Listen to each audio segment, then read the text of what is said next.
Before we look at any specific graphs, we want to learn about one aspect of graphs of functions, which is quite important, and that is called continuity of functions. The formal definition of a continuous function requires concepts beyond the scope of a precalculus class. However, we can make an informal definition which will be sufficient for our purposes, okay? So basically, a function is continuous over an interval of its domain if the hand-drawn graph, like in other words, if you were to draw this by hand, over the interval can be sketched without lifting the pencil. Notice we can do that with this one. We can graph it without lifting the pencil. However, notice for this one, if you come here, you would have to stop, lift the pencil, and go up here and continue the graph. So this is just a very intuitive definition of continuity, which is sufficient for our purposes. So you can see this is a continuous function over the visible interval, and this one is a discontinuous function. We call 3 here the point of discontinuity. Here we're going to state the domain, the range, the intervals of continuity, increasing and decreasing for this depicted function. So notice that there are no gaps in this graph. In other words, it's one connected piece. You can draw it without lifting the pencil off the paper, right? And so this is definitely a function that's continuous over its entire domain, right? And the domain of this function is, of course, all real numbers, because it's a basic quadratic, and all inputs can be valid. So the domain of the function, just to go in order, is all real numbers. The range, now the outputs of this function, notice there are no outputs below 1, right? All the outputs, meaning all the y values, right? The x values can come from anywhere, right? Negative, positive, but y values only come from points at 1 and above, right? So the range is bracket 1 comma infinity, right? So notice that it's the half open interval because it does include 1, right? An output of 1 is allowable. That's why we want to include the 1. That's why we put a bracket next to it. All right. And so it is continuous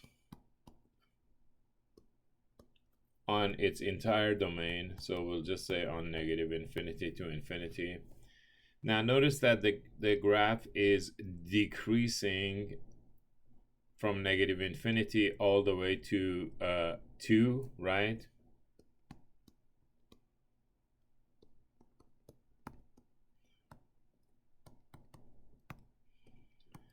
We do not include 2 because it is neither increasing nor decreasing at 2 itself. And notice that the function is increasing from 2 onward, right?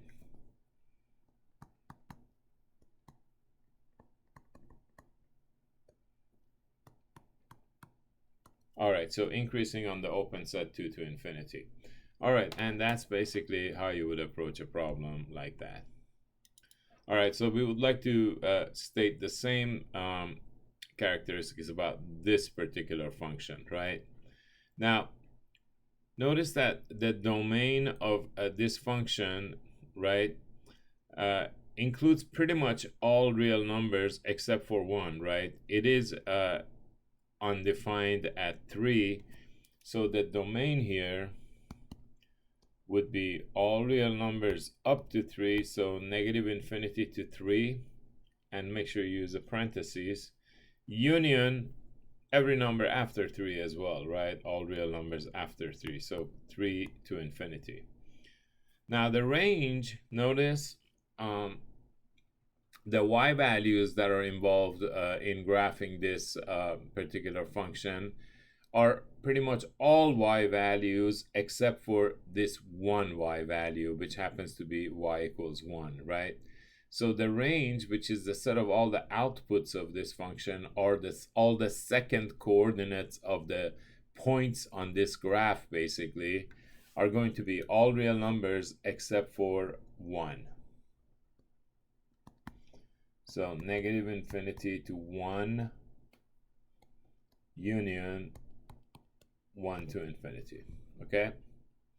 Now, the intervals of continuity for this graph are basically its entire domain, which does get rid of the point of discontinuity. So basically, it's going to be the same as the domain. So it is continuous. But the thing is that when we want to describe the intervals of continuity, we don't put them together like this, like we do for the domain. So the difference is we'll say it's continuous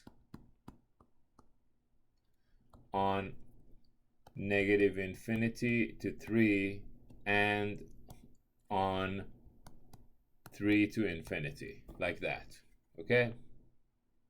So if you were to do this, like say on a system like MyMathLab, and you would want to type in this answer, you would just separate them by commas. You would say negative infinity to 3 comma 3 to infinity, like so. All right, so where is this function increasing, right? Again, we would like to put it like this, right? Notice it's increasing on its entire domain, right?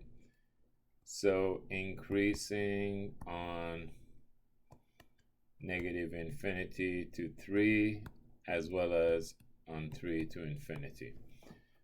All right, and where is it decreasing? Notice this function is never decreasing, so just state that, never decreasing.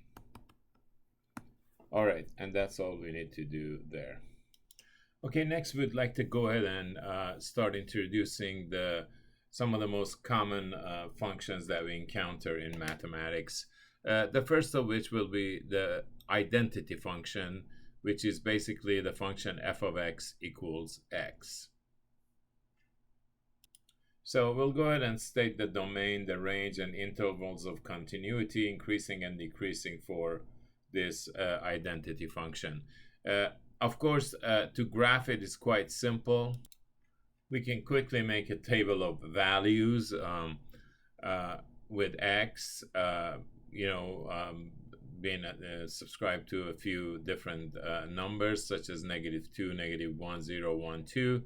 And of course, the y value is going to be the same. Now, of course, this would be a complete overkill because we know this is a linear function and we know very well that all we need is 2 points. So for example, even if we just take those two simple points and plot them 0, 0, 1, 1, we can get our graph. Now, as is clear from the graph, this function is continuous over its entire domain, right? And notice that it's also increasing on its entire domain, right? Now, what is the domain? Well, notice all x values are in play when it comes to graphing this, as are all y values, right? Now, we've just plotted a few nice points here, but remember, x equals 0.02, x equals -pi, etc. Those are all in play as well. That's why this is nice and smooth. Otherwise, if it were only defined for these nice points, then it would be just a bunch of dots, right? Not this nice continuous graph that we see. So the range and domain are both the set of real numbers from negative infinity to infinity. It's never decreasing, right? It's increasing on its entire domain, and it is also continuous for its entire domain. So there's the identity function. The next function we want to look at is the squaring function, which is nothing but f of x equals x squared. Now, we've already seen that these kinds of equations result in this shape, which is called a parabola. We can, substitute a few points to get a good feel for what it looks like. -2, once you square that, you get 4. Same with the square of -1. For 0, we get 0. For -1, we get 1, of course. For 0, we get 0. 1 will give us 1 because 1 squared is 1 and 2 squared is 4. Notice the symmetry can already be seen in the table of values, right? And when you plot it, you really see the nice symmetry that these creatures have.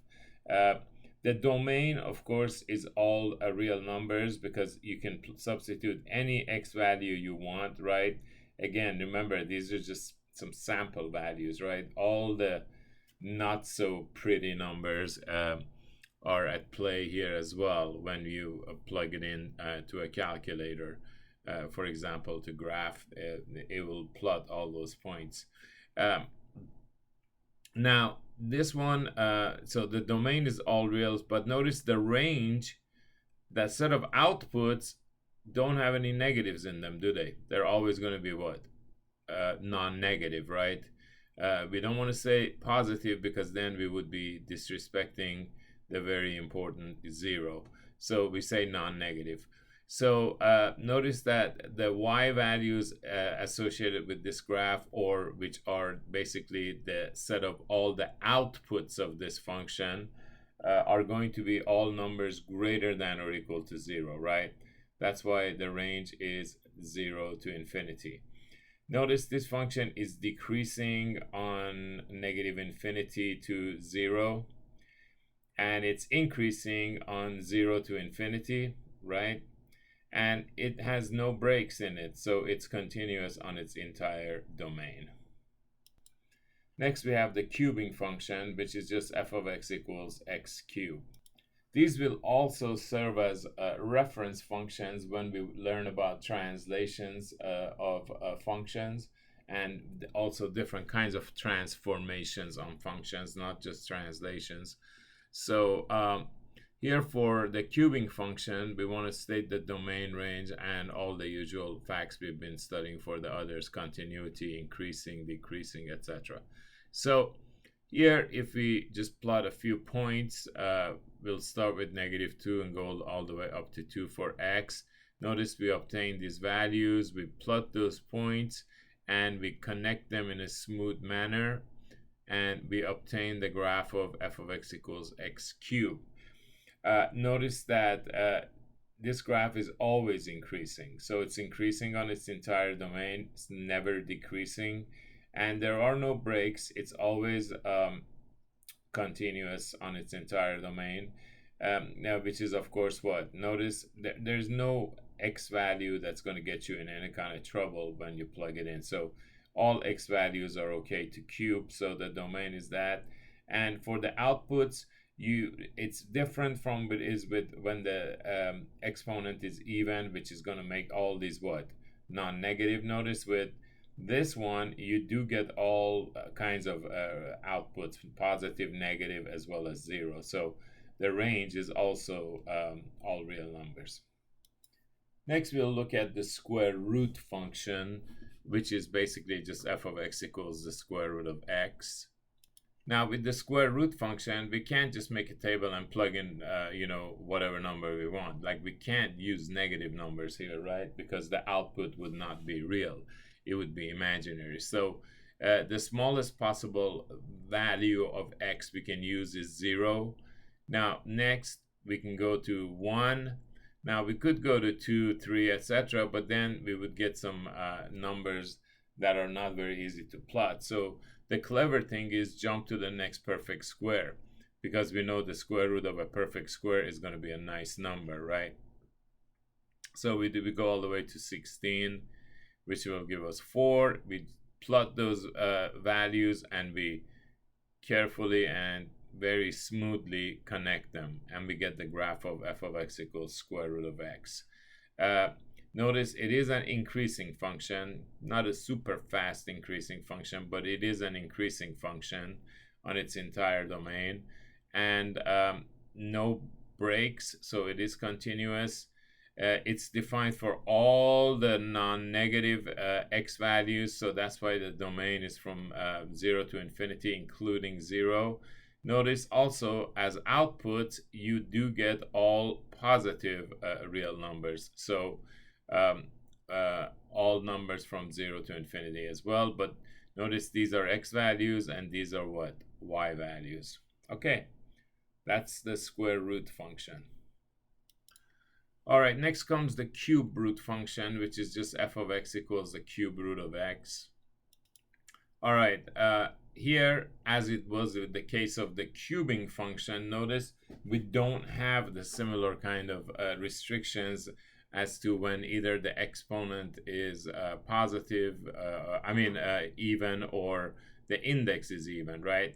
When the exponent is even, like in x squared, x to the 4, etc., that brings a limitation on the range, right? When the index of a radical is even, that creates some restrictions on the domain, which also end up reducing the size of the range as when it comes to comparison to the entire set of real numbers.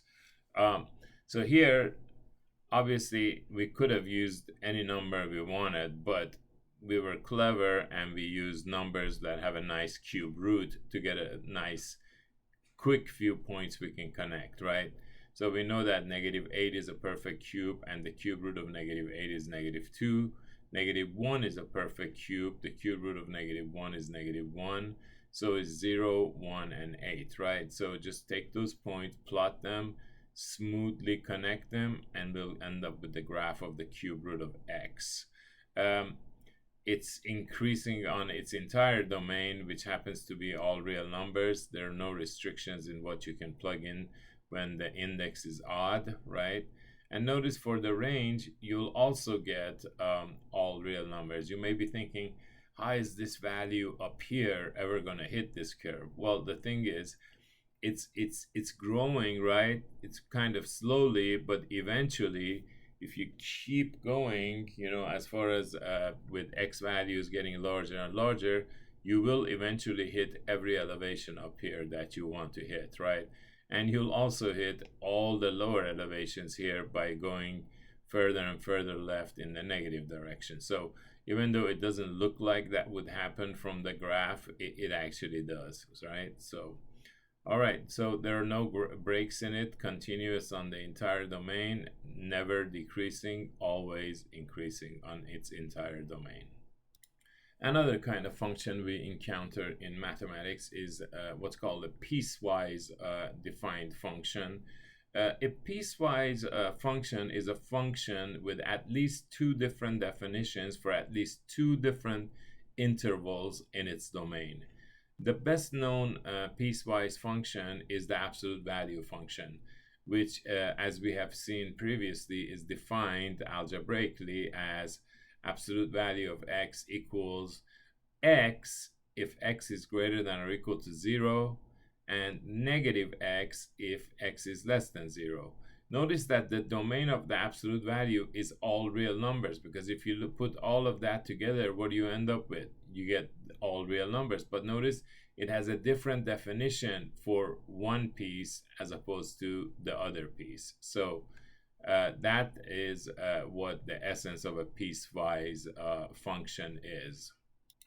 All right, so here we have a graph of the absolute value function. Now, if we just plug in a few values from -2 to 2, you'll see why the graph will end up looking like this. So for x values less than or equal to 0, we know that the absolute value of the number is going to be the opposite of the number. So absolute value of -2 is the opposite of -2, which is 2. For -1, it's going to be 1. For 0, it's going to be 0 itself, right? Because for numbers greater than or equal to 0, the absolute value of a number is the number itself, right? So for 1, we get 1. For 2, we get 2. If we carefully plot those, we'll see we get a arrow or a ray going this way, right? And we get a ray going that way, right? So the famous V graph is the graph of the absolute value function. All right, notice that it does decrease all the way from negative infinity to 0, and it does increase from 0 to infinity. As we mentioned before, the domain is the set of all real numbers, but because of the kind of effect that absolute value has on an input, the output is never going to be what? Negative. So again, just like with f of x equals x squared, the range is going to be all real numbers greater than or equal to 0, right? Which we write as bracket 0 comma infinity. Now, this has no breaks in it, all right? It is a little bit different than the smooth polynomial functions we've seen, because if you look at polynomial functions, they're always very smooth, not only connected, not only continuous, but also no jagged edges like this. See? So this, we would say this function is not smooth at x equals 0. I mean, we haven't formally introduced the smoothness, and again, it's one of those things that is going to require concepts from a calculus class, but we will also get an intuitive feel for what smoothness means before you finish this class. So basically, the most intuitive way to think about it is that it does have no sharp edges like this, right? It's always like very, very smooth, right? Like that. All polynomials are smooth and continuous on their entire domains. All right, and there is that. Okay, so there is the absolute value function. All right, so here we want to get a little bit of practice with evaluating piecewise functions. So here's a piecewise function defined as such. Its value is going to be 2x if x is less than or equal to -1. So basically, for values of x less than or equal to -1, double the value of x. And if x is, the input is greater than -1, we're going to go ahead and just subtract 1. So what is f of -4? Well, -4, which category does it fall into? Is it less than or equal to -1, or is it greater than -1? Well, as you know, it's obviously less than or equal to -1. So this is going to be the rule that we're going to apply to it. So we're going to get 2 times -4, which is -8. So that is f of -4. What about f of -1? Which category does -1 fall into? Well, it falls in this one, because this is for all x less than or equal to -1. For this one, for this zone, you have to be strictly greater than -1 for the input to be to apply this rule. So since it's in this zone, we apply that rule, right? So it's 2 times -1, which is -2. All right, what about f of 0? Well, is 0 less than or equal to -1 or greater than -1? As we know, it's greater than -1, so we need to apply this rule. So we get 0 minus 1, which is -1. And what about f of -1/2? Is -1/2 less than or equal to -1, or is it greater than -1?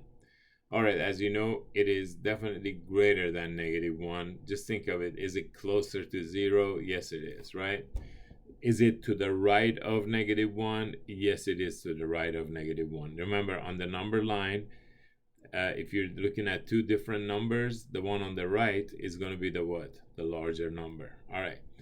So we need to apply this rule to it, right? So -1/2 minus 1, which is -1.5 basically. And if you want to write it as an improper fraction, it's -3/2. All right, and what about f of -1.1? Where is that? Think about it. Is -1.1 to the right of -1, or is it to the left of? Wait, I think I heard you say the left of, right? You're right. So it's less than or equal to -1, so we have to apply this rule.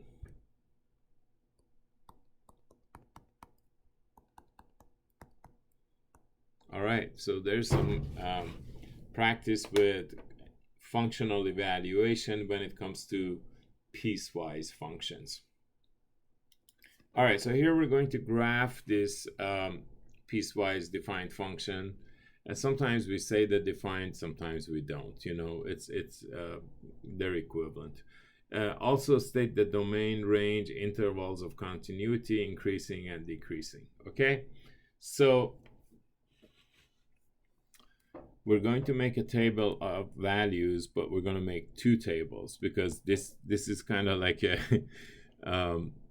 function with two personalities, right? So basically we'll make one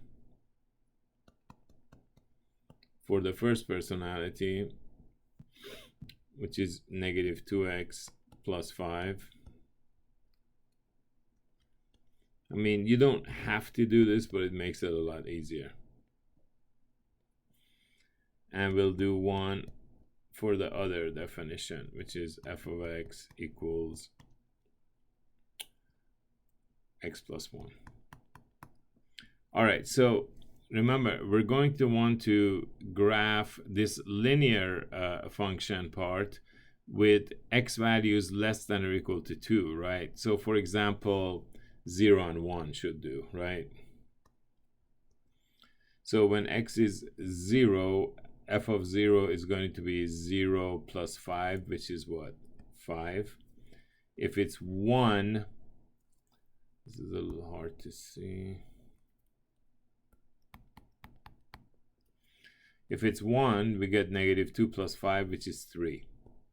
Now, the 2 itself is the border point, okay? So here's what you're going to want to do. You're going to want to evaluate both pieces for 2, even though you're only going to graph the one where it's actually included. For the other one, it's just a test of continuity. I'll show you what I mean by that.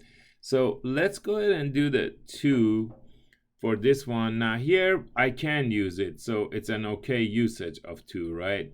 Because if it's less than or equal to 2, I can go ahead and apply this formula. So I get -2 times 2 is 4 plus 5.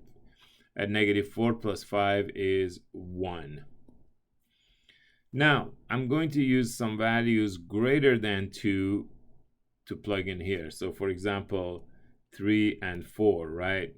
3 will give me 4 and 4 will give me 5. Now, I am going to plug in 2 here, but I'm going to put a circle around it, meaning it's not an actual value, or actually an ellipse around it, right? It's not an actual value that I'm going to use. It's a value that's going to show me whether the two pieces of this piecewise function are connected or not, okay?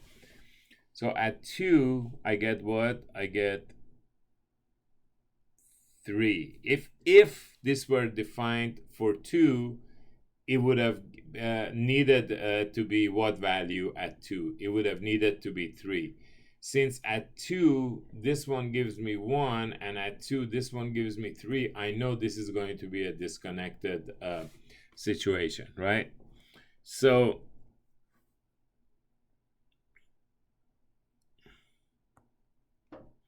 all right, so 0, 5, and 1, 3, 1, 2, 3, 4, 5, 1, 1, 2, 3, 2, 1. All right, so of course this is linear, right? And we know the function is going to look like this all the way to here, right? All right, so here we can just put an arrow. Remember, that's a line, even though it doesn't look like it, right? Okay. I can do better with the line tool if you like. Let me try that.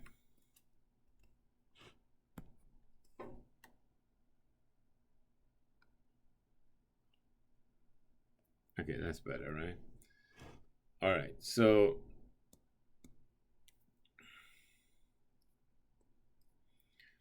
now I do need to put an arrow because it's going to go in that direction. For the other piece, we have 3, 4, and 4, 5.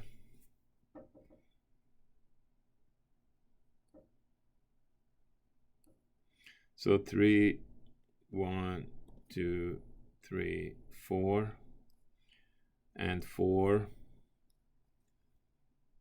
1, 2, 3, 4, 5. And I know that this would have gone to 2, 3 if we had been there. So I'm going to go 2, 1, 2, 3. But here I'm going to put an open circle because it's never going to take that value on. We know that 2 is taken care of by this part of the definition. So, but it does come all the way to that point, right? The ordered pair 2, 3. Remember, that's the ordered pair 2, 3. This one is 2, 1. This one is 1, 3.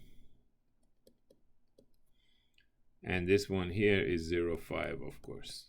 All right. So what about the domain for this function? Well, it has a definition for all x values less than or equal to 2, and it has a definition for all x values greater than 2. So it's well defined for the entire set of real numbers, right? So the domain is all reals. And the range, however, notice there are no outputs that are less than what? There are no, because of the way that this function is defined, there are not going to be any outputs less than 1, right? So the outputs are going to be from 1 or higher. So the y values at play are all 1 or higher.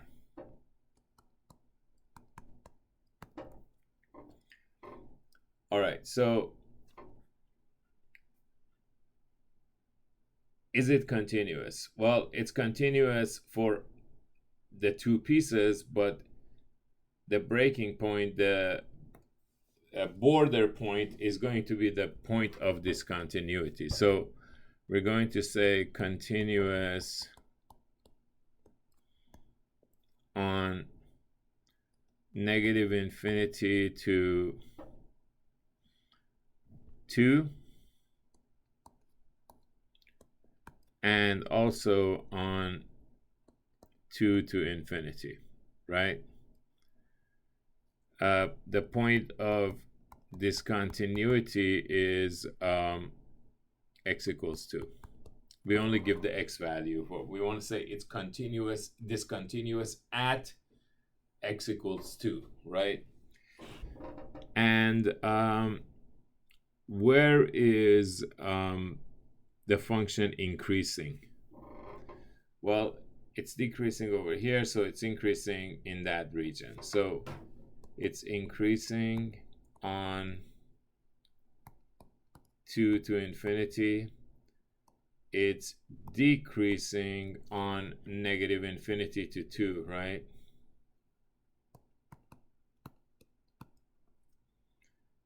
And that's it. That's all we had to do. Okay? So a nice example of a piecewise-defined function. All right, here's another one we're going to graph. See if you can pause and graph it on your own and then come back. Okay, so we're going to do the same thing that we did for the previous problem, in that we'll set up two tables. F of x equals 2x plus 3 for the first definition. So actually, let me leave some space here like this.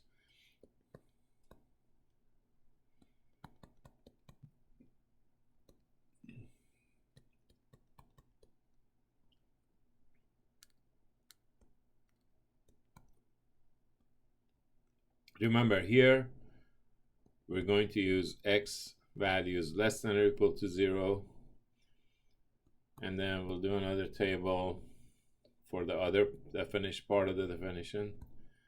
F of x equals negative x squared plus 3.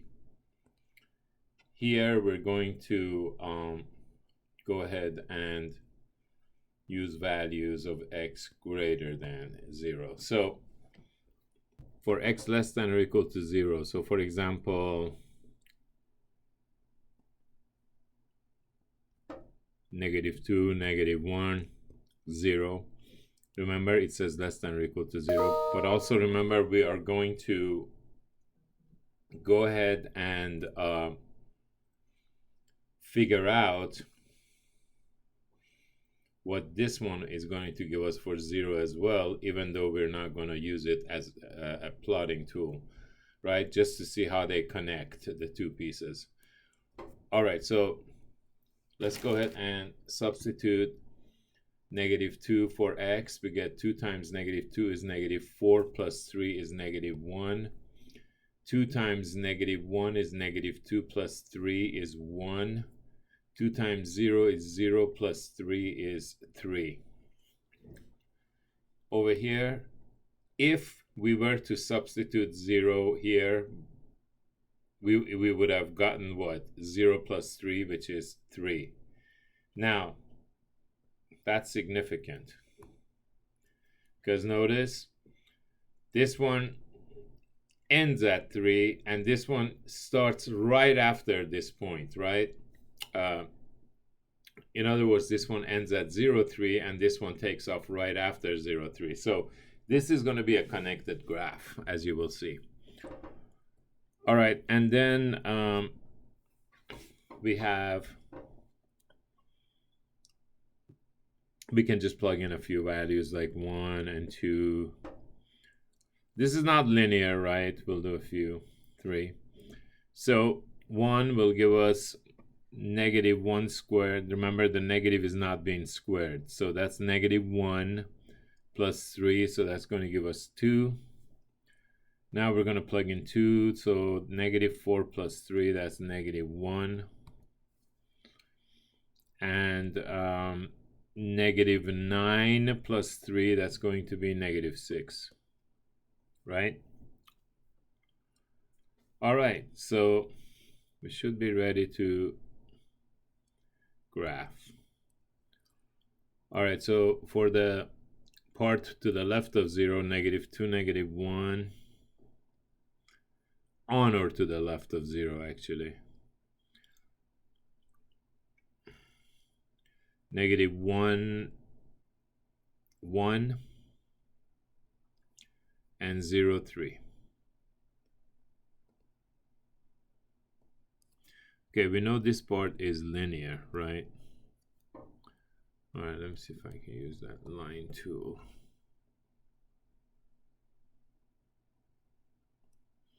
All right, so that part will look kind of like that, right? Oh, I didn't want to do that. Let's see. All right.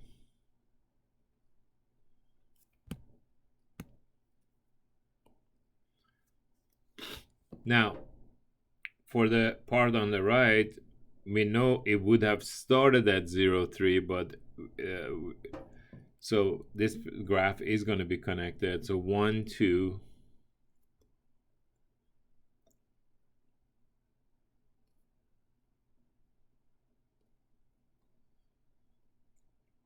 2, -1.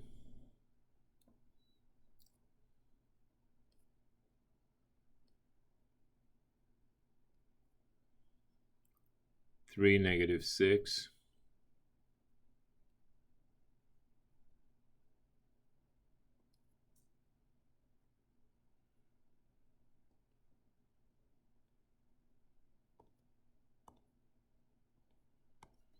All right, so this kind of looks linear, but it's not. As you know, this is going to be a upside down parabola, so something like that. You get the idea. It's, you know, not very well done here, but the point is that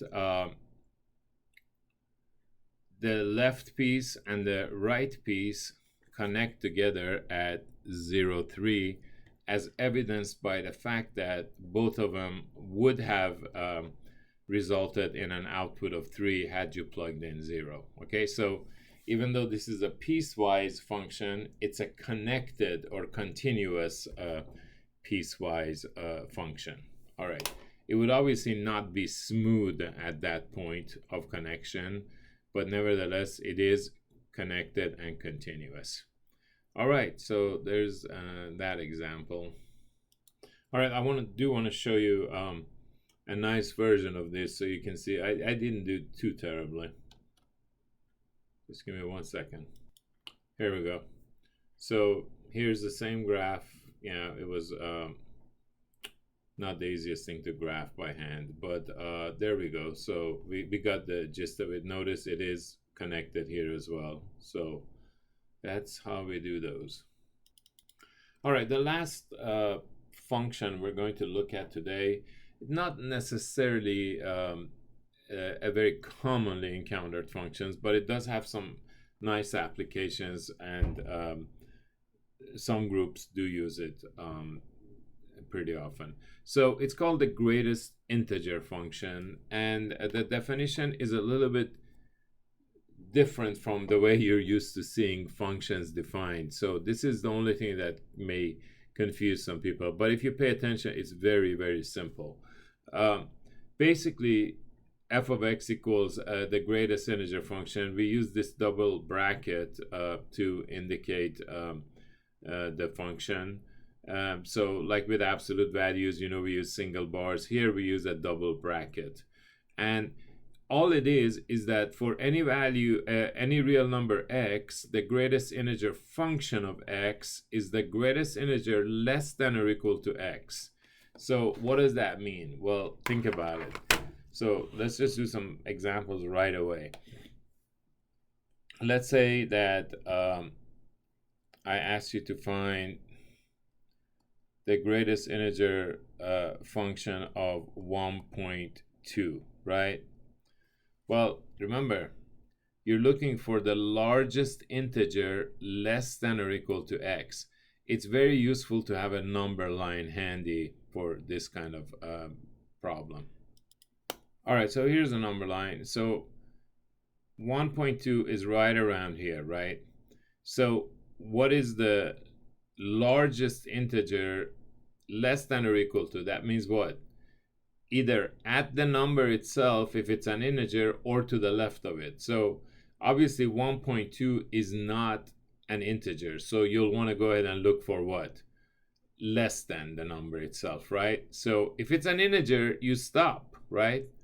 But if it's not, you look to the left because you want to know what's the greatest integer less than or equal to x. So stop at the first integer, and what would that be? That would be 1, right? So what if I did ask you to find the greatest integer function of 1? What would that be? Well, remember, it's a no-brainer if the number is an integer, because the answer is the greatest integer less than or equal to x. So if the number is an integer, its greatest integer function is just going to be itself, right? So in general, that's true for all integers. So in other words, the greatest integer function of -5, all you got to know is that, oh, that's an integer. So that's going to be its own greatest integer function value, right?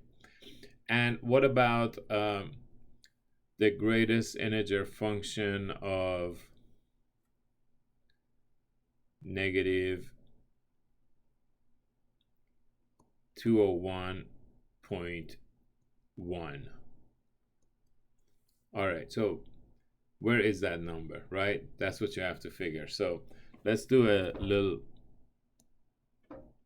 number line of our own. So here is -201, okay, on the number line. So where would -201.1 be? Would it be to the right of -201, or would it be to the left of?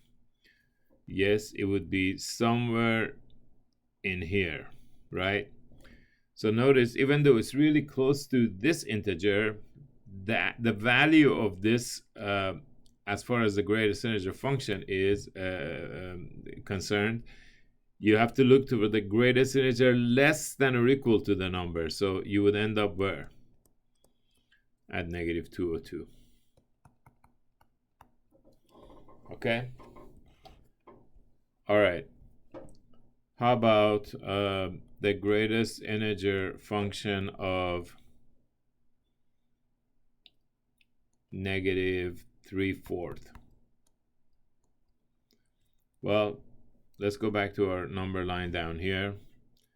We know negative 3/4 is somewhere over here, right? Is it an integer? No. If the answer, so remember, is x an integer? You're either going to say what? You're either going to say yes or no, right? If you say, you stop. Why? Because the greatest integer function of x is just going to be x itself, okay? Now, if it's not an integer, then you're going to look for the first integer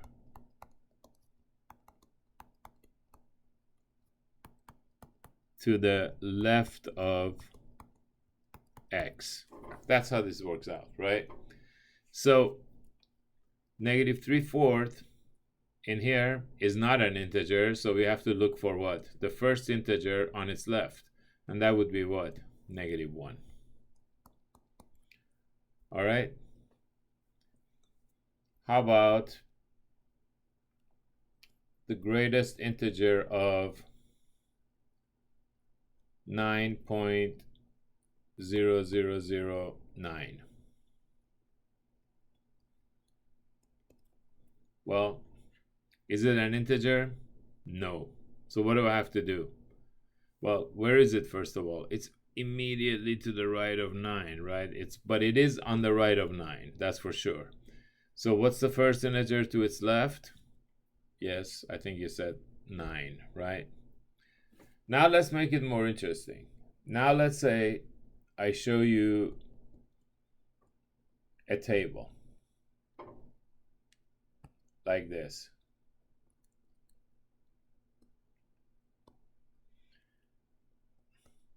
And I say x is any number between -1 up to 0, not including 0. What would the greatest integer function of x be? Remember, for all numbers between -1 and 0. So for example, what? So -0.1, -0.2, etc., etc., right? What would it be? For all of them, it would be -1. What if we had 0 less than or equal to x less than 1? Numbers between 0 and 1, right? Like 0.1, 0.2, 0.3, 0.4, etc. So for those numbers, what's the first integer on their left? Well, that would be what? 0, right? Etc. So we're going to use this kind of thinking to graph the greatest integer function, okay? Let's go do that now. All right, so we're going to graph it, and then we're going to do the usual. State the domain, the range, the intervals of continuity, increasing, decreasing, etc. for the greatest integer function of x. All right. First of all, notice that there is no restriction on what I can plug in, right? I can plug in any real number in there and figure out the greatest integer value, right? So we know that the domain is going to be all real numbers. Now, what I want you to do now is do the same kind of thinking that we did toward the end of the last slide, right? So think of any number between -3 and -2, right? So between -3 and -2 right here. So what is the greatest integer function for any number in that region going to be? Well, remember, as long as we're not at -2 and -2 is excluded, right?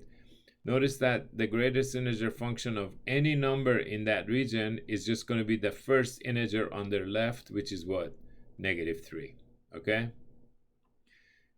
Similarly, for all numbers between -2 and -1, the greatest integer function is going to be what?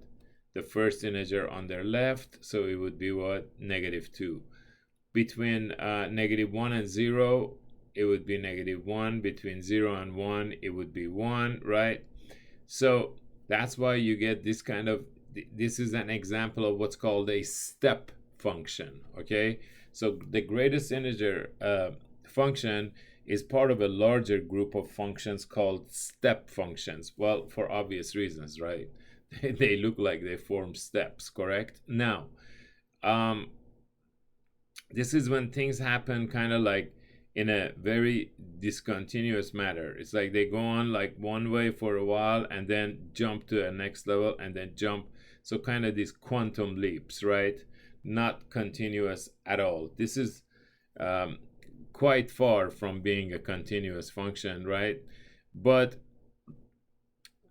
there are regions where it's continuous, right? During each of these pieces or these intervals, right? So let's take a look at the graph and determine, we already know the domain is -infinity to infinity, but what about the range? Well, remember, the outputs of this function are only going to be certain very nice looking numbers, right? You know what these guys are called. What are they? They're the integers, right? All positive and negative whole numbers. Well, all positive whole numbers and their opposites, as well as 0, right? So the outputs, the y values here, you're not going to find any y values between 1 and 2 part of this graph, right? Or between 2 and 3, etc. So it's only going to be at the integer values themselves, right?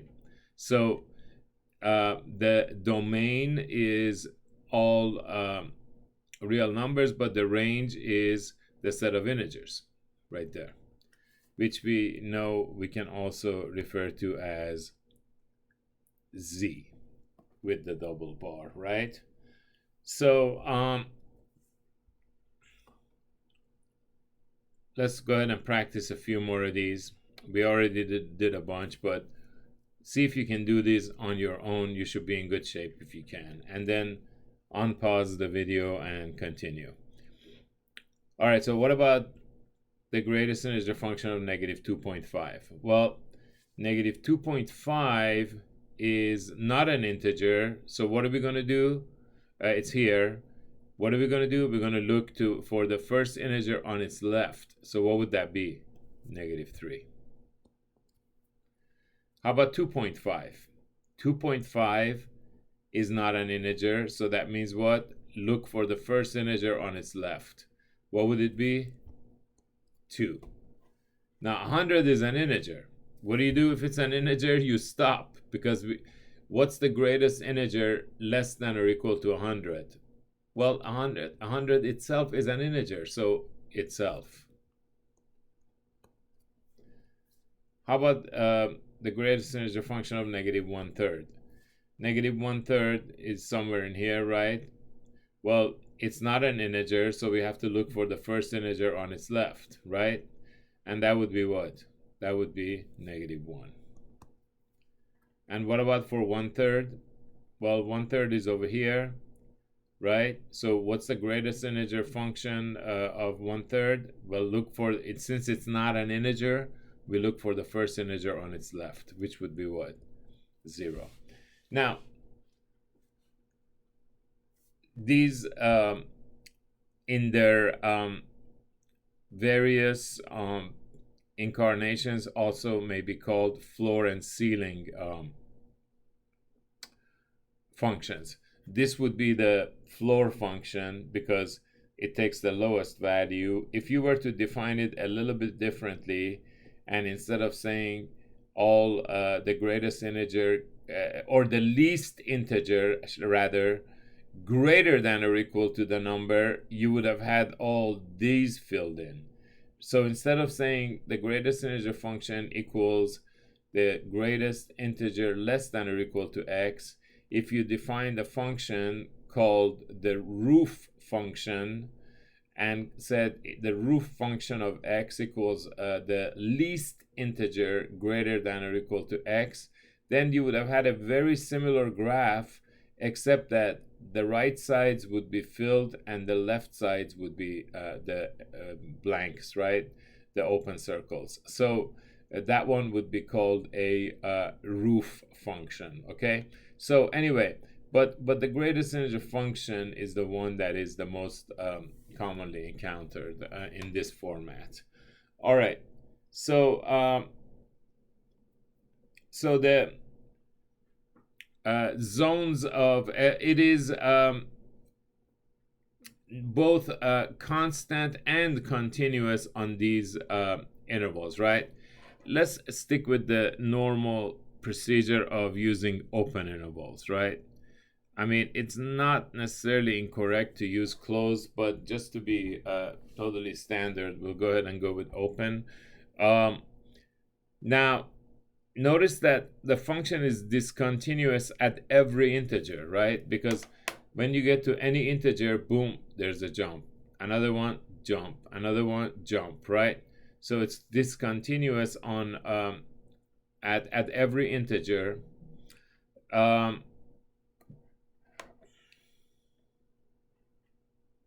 Now, it is a monotonically increasing function over its entire domain, given that if x is less than y, then that implies f of x is less than or equal to f of y.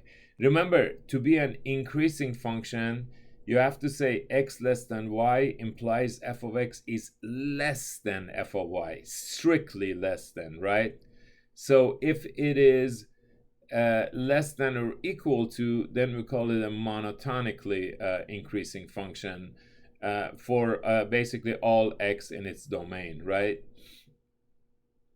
So I'm just reminding you what strictly increasing means, right? Now the function is never decreasing, right? And that's about it. It's a very, very interesting function, very different from what we're used to seeing, right, on a daily basis. All right, so there is the greatest integer function. All right, so here we're going to look at a little variation on the theme of the greatest integer function. What if instead of f of x equals the greatest integer of x, we wanted to graph this, the greatest integer of this expression, right? So the trick is this. Notice that because of that 2 in the denominator, this function changes over every 2 units rather than every unit, right? So here I've shown you a little demonstration of how to figure out what these interval values are going to be for this function. Like if you just look at the interval from 0 to 2, right? Notice that I want to figure out what happens to 1/2 x plus 1. So first I'll go ahead and multiply all 3 parts of this 3-part inequality by 1/2. So I get 0 less than or equal to 1/2 x less than 1. Then I'll go ahead and add 1 because I want to get 1/2 x plus 1, right? So 0 plus 1 is 1, 1/2 x plus 1 is right there, and then 1 plus 1 is 2. So when x is between 0 and 2, this expression is between 1 and 2. And what is the greatest integer function of some value between 1 and 2? Remember, it's just going to be 1. So this function from 0 to 2 has a value of what? 1. Okay, if you were paying close attention, you would know that I switched the graph on you, and that's because I had mispasted the graph. This should be the correct one. Notice that the left endpoint is the one that's going to get included. So for x values between 0 and 2, including 0, excluding 2, the value of the function should be 1. So at 0, it's also going to be 1, all right? Now, if you do the same thing, for example, for 2 to 4, it'll be a great practice for you, and you'll see how this works out. So do the same thing I just did here for values between 2 and 4. So I'll get it started, and you should pause the video and finish it. So if x is, for example, between 2 and 4,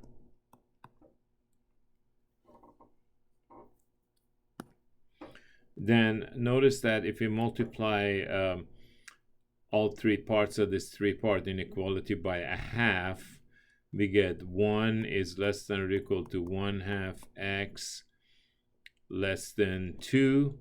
Now, if we add 1 to all three parts, we get 2 is less than or equal to 1/2 x plus 1 less than 3. So therefore, for x values between 2 and 4, the greatest integer function of 1/2 x plus 1 is going to be 2, because that's going to be the greatest integer less than or equal to any number in that zone for this function. So notice between 2 and 4, the value of the function, including 2, excluding 4, the value of the function given here is going to be 2. Now, you can do this for all of these intervals that we have shown here, and all these numbers will work out. And doing some of those is just priceless in the kind of intuition it'll give you into this kind of analysis. Okay, so make sure you take the time to do that for yourself. What about the domain, the range, and all that? So the domain, once again, is going to be what? Is going to be all real numbers, because every real number can be plugged into here for x. So the domain is all reals. Notice that the range, just like it in the case of the greatest integer function itself, the range is going to be all integers, right? The only y values that we end up with are integral values. So the range is the set of integers. I'll show you a compact way of writing that. You can say 0 plus or minus 1 plus or minus 2 plus or minus 3, etc.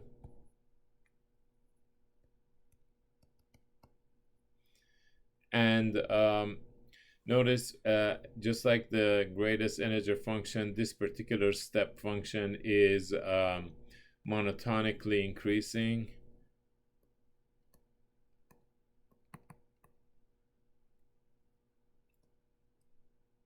On its domain, on its entire domain. It's never decreasing. It is constant on, I'm going to start with a few dots, and then I'll say on -6 to 4, comma, -4 to 2, comma, to -2, that is, and that's -4 as well. -6 to -4, -4 to -2, -2 to 0, and then 0 to 2, and then we'll just put ... So in other words, this pattern continues, and it's severely discontinuous, right? And notice that the points of discontinuity are different from the ones for the regular greatest integer functions. The points of discontinuity are only going to be even integers for this particular function, because it becomes discontinuous at even numbers, right? So it's discontinuous at x equals dot dot dot -6, -4, -2, 0, 2, 4 dot dot dot. That just means the pattern continues on both ends, and that should pretty much wrap it for this problem. Okay, so make sure you understand that it's subtle. You know, there's some points that you really need to understand, but remember, that's what development is all about, right? If you're only learning what you already knew, that's not really called learning, is it? All right. And you can't expect to be growing as an individual if you just wanted to keep doing the same things you've always done anyway, right? Let's face it, that is the easy, lazy way out, but we always have to fight against it. I've had to fight against it all my life. We all do. That's just the nature of life, right? Okay, let's move on. All right, so for our last example, we're going to look at this application of the greatest integer function. For a trip of X miles, a taxi company charges f of x equals 2.4 plus 0.4 times the greatest integer function of 4x. What is the cost of a 3.6 mile trip? Remember here, for part A, and keep in mind x is the number of miles. So we just want f of 3.6, right? So we just substitute into this charge function. So we get 2.4 plus 0.4 times the greatest integer function of 4 times 3.6, right? So basically we get 2.4 plus 0.4 times, let's figure out what 4 times 3.6 is. All right, 4 times 3.6, so 14.4. So 0.4 times the greatest integer function of 14.4.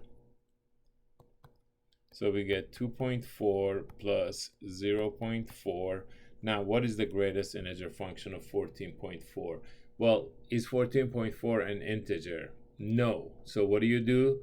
You look for the first integer you come to on its left, right? So what is that? 14.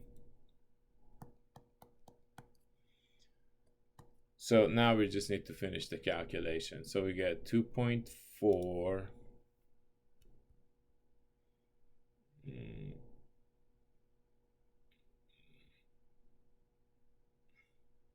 okay, come on, cooperate here.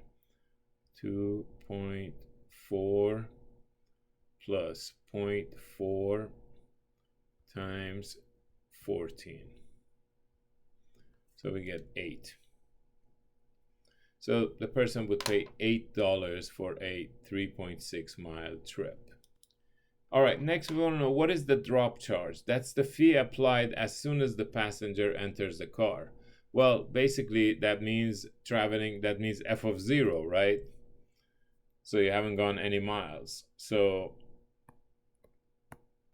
f of 0, that's going to be 2.4 plus 0.4 times the greatest integer function of 4 times 0, right? So that's going to be 2.4 plus 0.4 times, now that's the greatest integer function of 0, right? What is the greatest integer function of 0? Well, is 0 an integer? Yes, it is. So stop. It's its own greatest integer function. So it's going to be 2.4 plus 0.4 times 0. So we're going to get, this is just going to be 0. So we're just going to get 2.4. In other words, if you just walk into the taxi, you're going to be charged $2.40, whether if you go a single mile or not. What is the distance charged for each quarter mile traveled? So we just want to figure out this part, right? The variable part for each quarter mile, right? So we're going to go 0.4 times the greatest integer function of 4 times a quarter.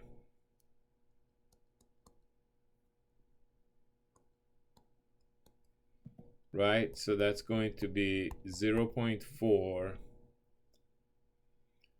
times the greatest integer function of 1.